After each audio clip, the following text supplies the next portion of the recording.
monde, j'espère que vous allez bien.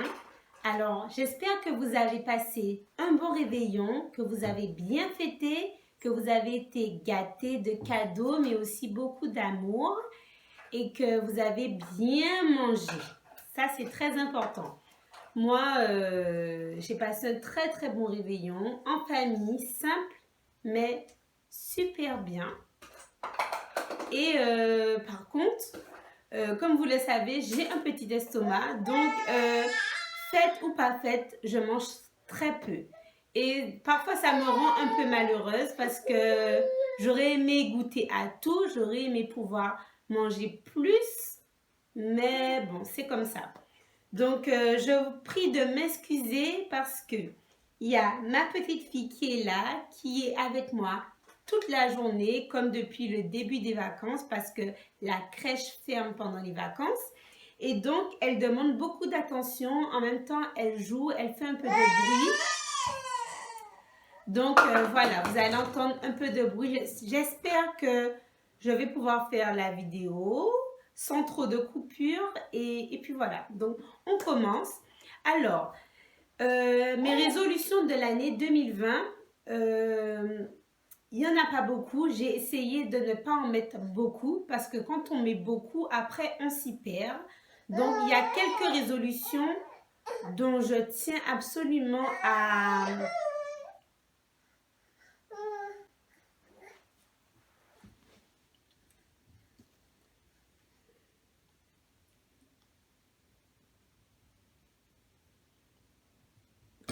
Il y a quelques résolutions dont je tiens vraiment beaucoup. Donc, les voici. Alors, la première, c'est sur tout ce qui concerne faire des économies. Cette année, enfin, en 2020, j'aimerais faire des économies sur toutes ces formes. Donc, tout d'abord,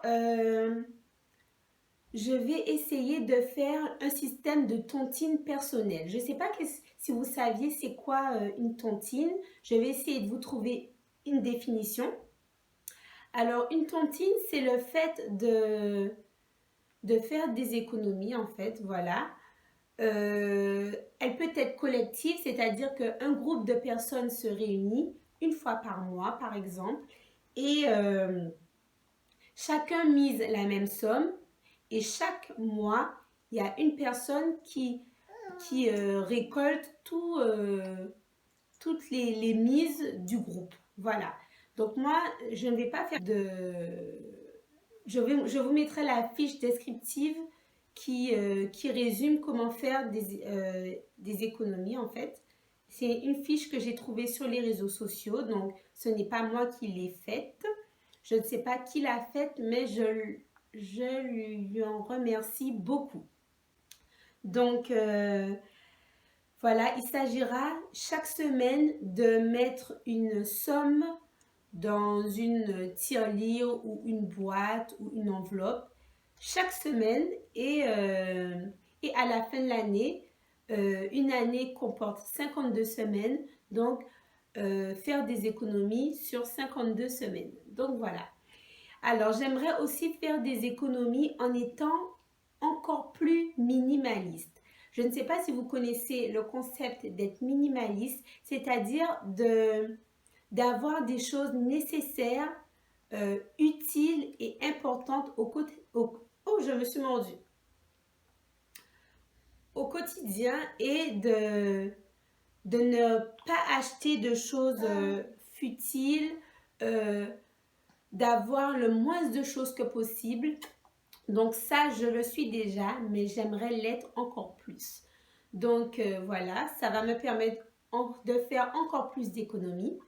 Il y a également le fait d'être écolo. Alors très souvent, on pense que pour être écolo, il faut avoir des sous, alors que pas du tout. Alors, on peut être écolo. Moi, j'aimerais être encore plus écolo dans mes soins d'hygiène corporelle et dans mes soins d'hygiène de maison. Tout ce qui est produits commerciaux, les marques de produits qui coûtent cher, surtout que en Guadeloupe, les produits coûtent encore 2 fois plus cher qu'en France. Donc, moi, je me suis rendu compte, grâce à certaines vidéos YouTube qui m'ont beaucoup aidée, qu'il y a des produits naturels qu'on peut utiliser au quotidien pour nos soins d'hygiène corporelle ou pour des soins de ménage qui coûtent pas cher et qui nettoient tout aussi bien la maison, voire encore mieux. Donc, surtout que moi maintenant, j'ai une petite fille qui marche beaucoup par terre et j'aimerais que elle soit en contact qu'avec des produits sains. Voilà. Donc, c'est ça qui m'a aussi beaucoup poussée à me tourner vers tout ce qui est écolo. Non, on va pas dire écolo. J'ai utilisé un très mauvais terme. Tout ce qui est naturel. Donc, oubliez le mot écolo, c'est pas ce que je voulais dire. J'étais partie dans autre chose. Je pense à tout ce qui est naturel. Pas écolo, ça va avec, mais plus naturel. Donc, ça, c'est tout ce qui est la partie économie. Après, il y a la partie aussi être meilleur que je n'ai été là en 2019. Voilà. Donc, en fait, c'est améliorer ma confiance en moi, améliorer mon moi intérieur, améliorer ma façon de faire, mes comportements, mes réactions, être meilleur en fait. Je pense que c'est censé être le but de tout être humain, d'être meilleur un peu plus chaque jour. Donc, c'est ce que j'aimerais et je pense que c'est totalement faisable. Améliorer ma confiance en moi pour oser entreprendre plus de choses, pour me lancer dans des projets, pour voilà, pour me dépasser en fait. Donc c'est ça. Et je pense que c'est une très bonne chose à faire et que tout le monde devrait avoir cette résolution. Alors, il y a également aussi, alors j'ai pris ma petite note. Ah oui, très important, prendre soin de mes cheveux.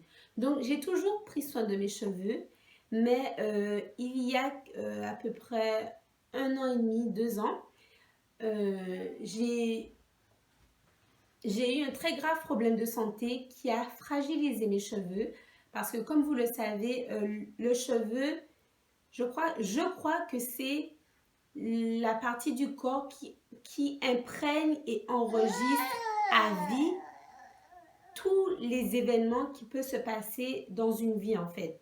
C'est-à-dire que, imaginons s'il y a quelque chose de négatif qui est arrivé dans ta vie, ton cheveu va enregistrer cette chose, il va être en mauvaise santé en fait, et tant que tu n'as pas coupé, eh ben ça va rester, c'est ça, ça va rester. Donc,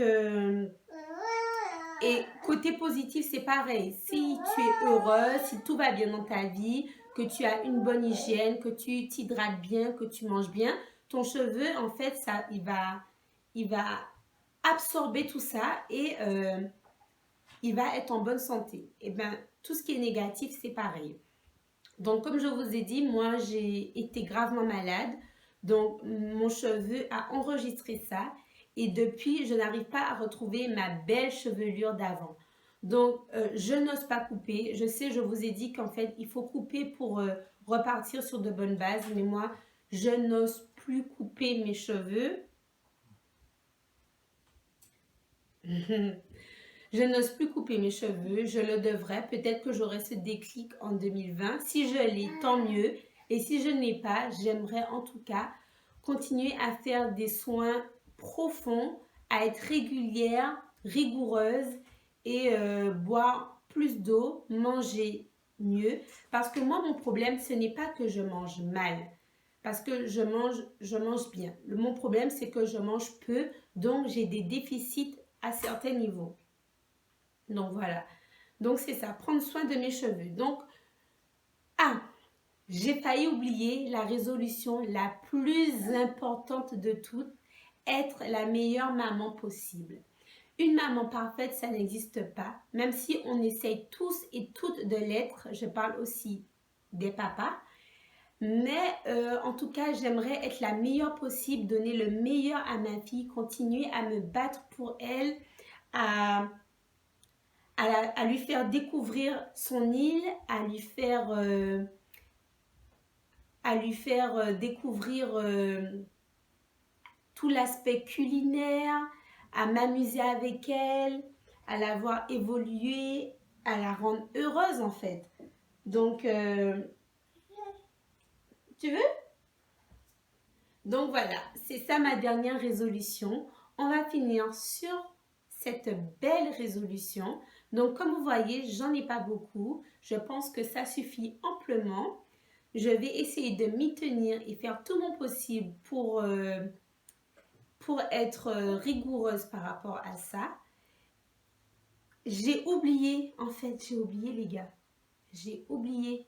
Ce n'est pas la résolution la plus importante, mais ça fait partie de mes résolutions. Faire des vidéos pour le plaisir, pour le fun, sans pression, sans me donner des créneaux horaires, des délais, pas de tout ça. Juste des vidéos quand j'en ai envie, quand j'ai l'inspiration, quand je suis motivée également. Et donc voilà, donc je n'ai pas compté combien de résolutions que j'ai. Alors, il y a tout ce qui concerne l'économie. Alors, il y a faire des économies, être minimaliste, utiliser des produits naturels, s'améliorer un peu plus chaque jour, faire des vidéos YouTube et être la meilleure maman possible. Donc voilà, c'est ça mes résolutions. Donc voilà. Sinon, j'espère que vous aussi, vous aurez quelques résolutions. On n'a pas besoin de beaucoup, mais je vous souhaite d'être le meilleur possible, d'être meilleur que vous n'avez été en 2019 et que votre année se passe remplie d'amour, de santé, de bonheur et voilà. Donc, je vous fais de gros bisous et on se retrouve dans une prochaine vidéo.